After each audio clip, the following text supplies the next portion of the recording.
So first off, I'll show you the uniform cap. There's a standard M43 cap, field cap. Here you can see that it has a Luftwaffe eagle here, and underneath it has the roundels of Germany, so the red, white and black. Red in the centre, white in the middle, black on the outside. Sorry about the lighting again, it's probably hard for you to see. And it has the added, anyway, this was adopted in 1943, as the name suggests. Well, about 1943. All these M's are just approximations about when they come out in due to photos, because the Germans literally did not call their uniforms anything apart from just this is a Fliegerbluse. That's about really what they just call them, tunic. They just call it tunic. They didn't actually have any proper names for them, apart from the camouflage uniforms will be named stuff, and the Zeltbahn was named the M31.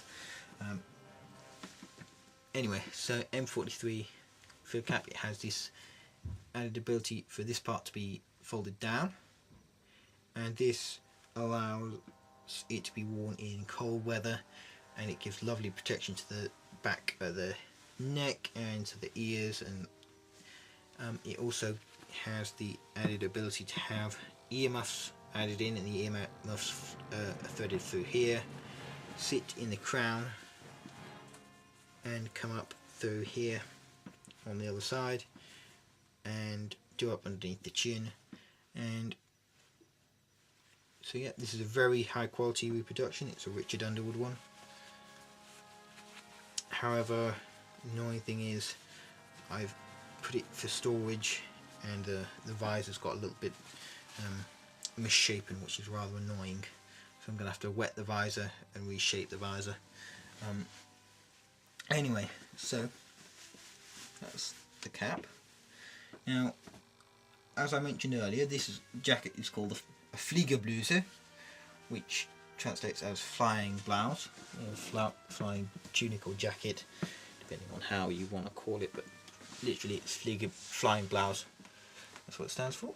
So it's basically exactly the same as a First World War German M15 tunic. Only difference being the collar is, and the colour of the whole tunic is Luftwaffe grey or Luftwaffe blue, depending on what manufacturer you had and what time it was manufactured, etc. So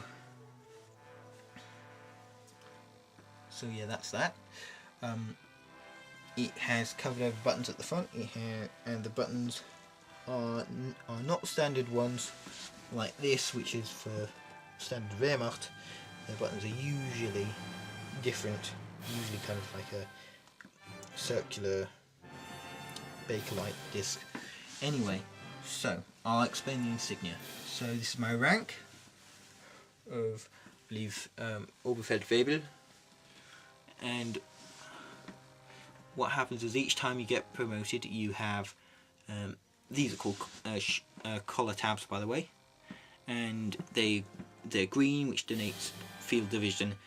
There are lots of different colours, such as main ones really being red, which was for artillery, which would be the flak guns, green, which was field division, yellow, which was for flying and Fallschirmjägers, and then there was white for infantry, or which were basically the Hermann Göring Panzer Division, which I don't want to talk now, but I think it gets reenacted far too much. Anyway,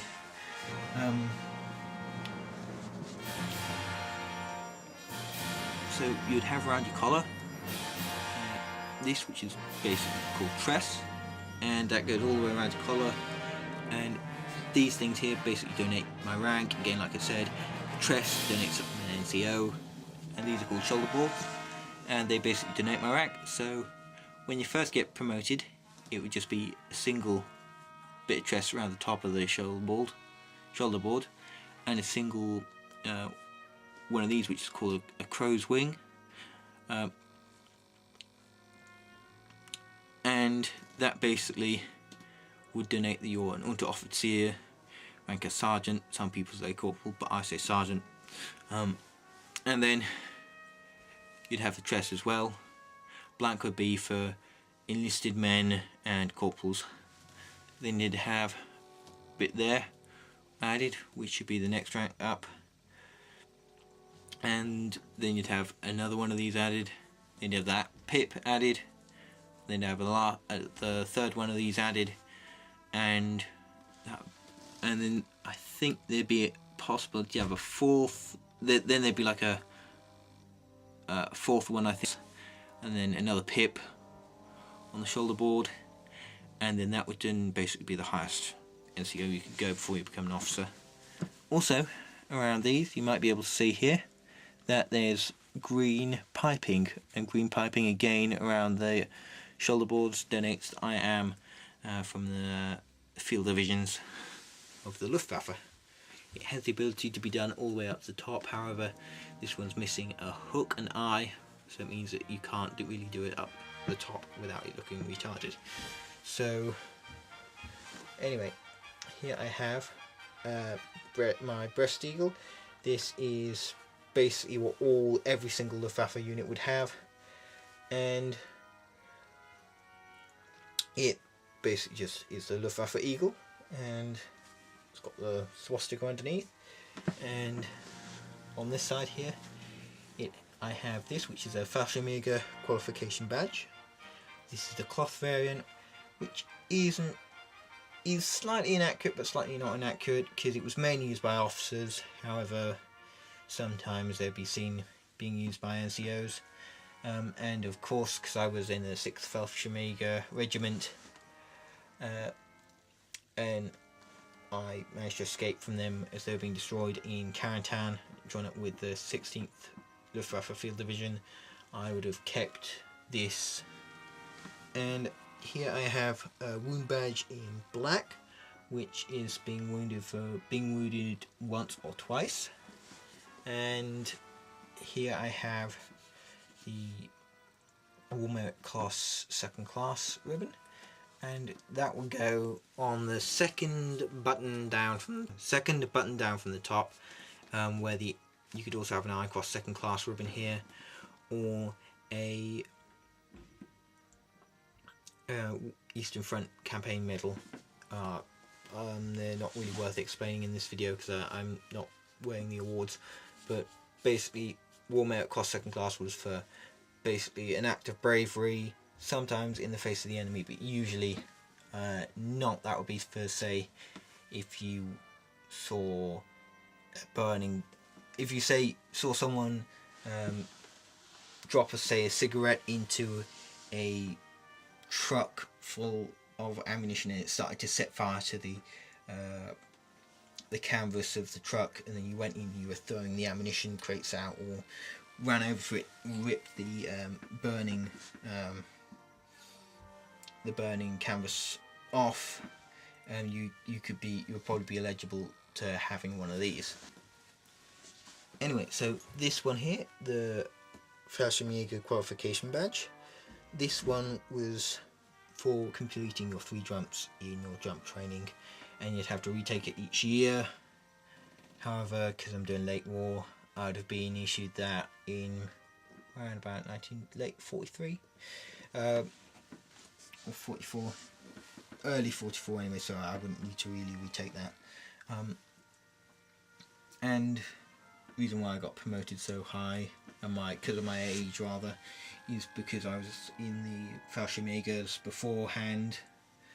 Fallschirmjäger 6, Regiment 6, I believe, was had quite a few young boys in there from about 17 upwards.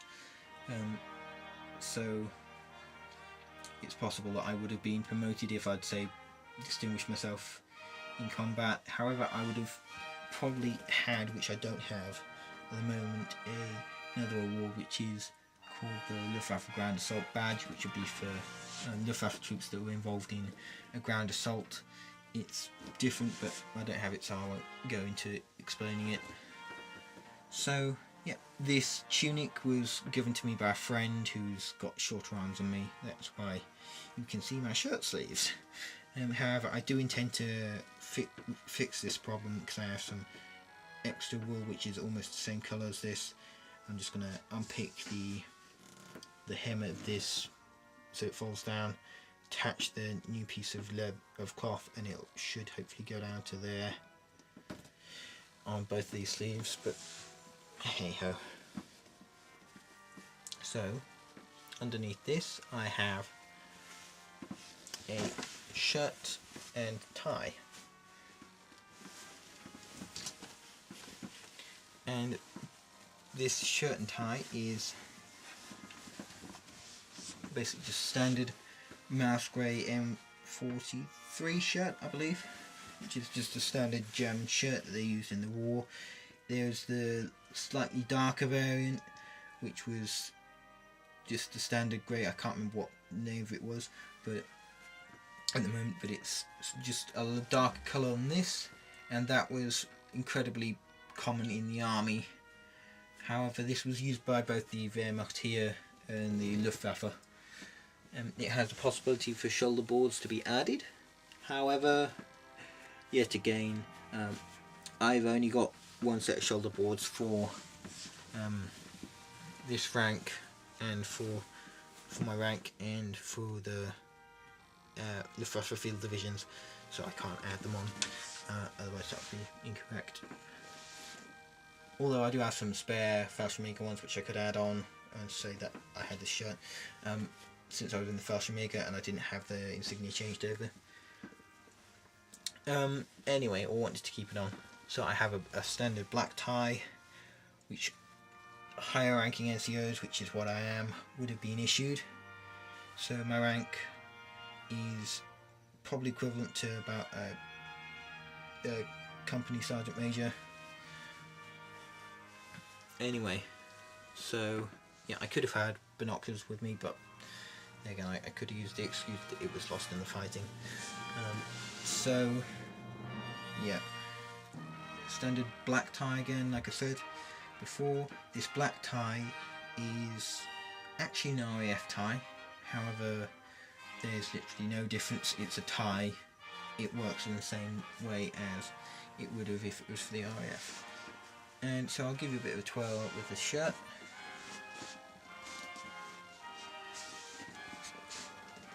And you might have seen that it has a button at the back on the neck, and that basically just allows the tie to be securely fastened.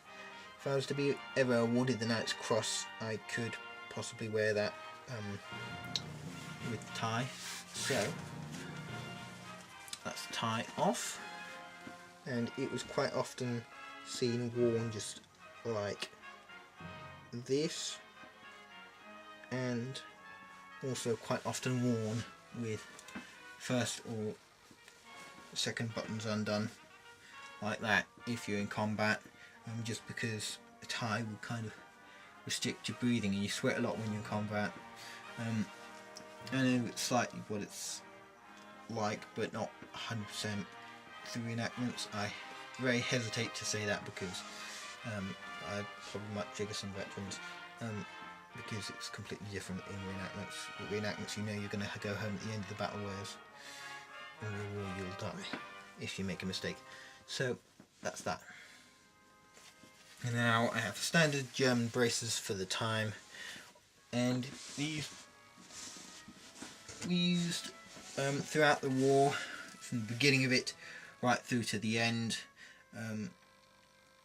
and all the German trousers that were produced, apart from very small amount, like about 3,000, 4,000 amount of trousers that were produced in 1945, would have had the buttons for the braces to be attached. However, by 1945, again, the braces will start to come out of use. However, this is a 41 because of the elastic shortages in Germany, and the elastic being needed to make other more important military things than braces.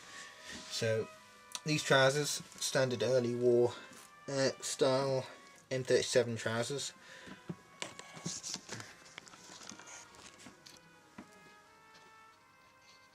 And So yeah, they don't have the possibility for a belt to be attached. I could possibly edit that on if I wanted. And so yeah, the Luftwaffe, almost Luftwaffe colour, however not totally Luftwaffe colour, because they're slightly a bit darker grey, more of a darker grey than a Luftwaffe blue. However, not totally inaccurate. The only real difference between mine is that it doesn't have the stirrup to go underneath the foot. So, coming on to one of the last things. Down here, I have what's known as jack boots. Now these were used by the German army in a literally unchanged form from the 1870s really right up until today. They're still using them for parades, just because they look badass and they're great boots. These are reproduction ones, however they're missing all of the stuff on the sole, or the heel, or the toe caps, which I need to buy for them and add on. However, you might ask again, why do you have army issue jack boots when you're with the Luftwaffe field division? Again, Luftwaffe were issued with jack boots as well. Quite a lot of Luftwaffe would have actually had jack boots rather than other boots. Possibility of ankle boots would also been used by the 16th Luftwaffe field division, and also, in my impression, I possibly might have been able to have my Type 2 Fallschirmjäger jump boots, but I'm wearing these because I lost my boots whilst I was in the Carentan area. And so finally, some of the last pieces of kit that I have, underneath the trousers, I'm not going to take them off and show you because you won't want to see and you might expose something.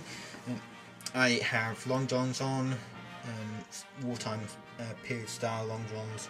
You can have a look at some of my earlier videos, such as my late war Waffen-SS uniform or impression, for being able to see those because I don't have any to hand at the moment. But basically, yeah, and I have socks as well. Again, you can see them in that video as well. Just thick socks, and I sometimes at reenactments I wear normal cotton socks over the top of that, about 2 pairs over the top, just to avoid chafing and rubbing of the boots against my feet. And I'm sure that in the wartime the Germans would have had more than 1 pair of socks under their boots if they could bear it in the heat, and just to stop it from blistering their feet. But again, there's a slight difference again. We're modern people, so therefore we have that we will definitely have softer feet than they would have had back then, because of being brought up wearing nice comfy shoes which don't violently attack you when you try and wear them. Anyway, so the last thing I have is that I will be able to show you is underneath my shirt, which, and my shirt, I might just add, is rather large, and the reason for the shirt being so large, I'll pan the camera down so you can see. It's almost like a nightshirt. Some people say this is a disadvantage to it. However, I would say it's an advantage because I like it. That's the only reason why you shouldn't like it. You can see it just comes up, comes down to just above my knees. Anyway, the reason for that is that so you could be in battle, etc., and you could have a shirt tucked in and it would not ride up and come out your trousers and get really itchy and really irritating and not allow you to function as well as you could, do it being so irritating, unlike the British stuff, which does do that and which is an absolute bitch. So underneath this I have a vest, and this is what the quite a lot of the Luftwaffe troops would have had on underneath all of their other stuff. And here I have sewn on a Luftwaffe Trapezoid, which you basically just have this for sports. So you'd have your sports shorts, and you would have this on for when you're doing sports. However, I'm just wearing this underneath because I can. So it's basically the end of my Luftwaffe 16th Luftwaffe Field Division impression. I'm going to do another one on my 6th Fallschirmjäger Regiment impression, because this tunic will be no more, because I'm going to rebadge it for the 6th Luftwaffe Fallschirmjäger Regiment, 6th Fallschirmjäger Regiment, which is part of the 2nd Fallschirmjäger Division. However, they acted almost entirely without the 2nd Fallschirmjäger Division, because they got cut off in around Carentan and that sort of area, and they basically fought themselves to extinction in Normandy, with a couple of survivors breaking out into Holland and fighting there and forming a new kind of regiment. So yeah, I'm going to be replacing these with the yellow ones, and I've already got the sets of shoulder boards for Fallschirmjäger, and I'm going to be demoting myself to a Unteroffizier, because I'll just say that I got promoted during the beginning phases of D-Day. So that is basically that.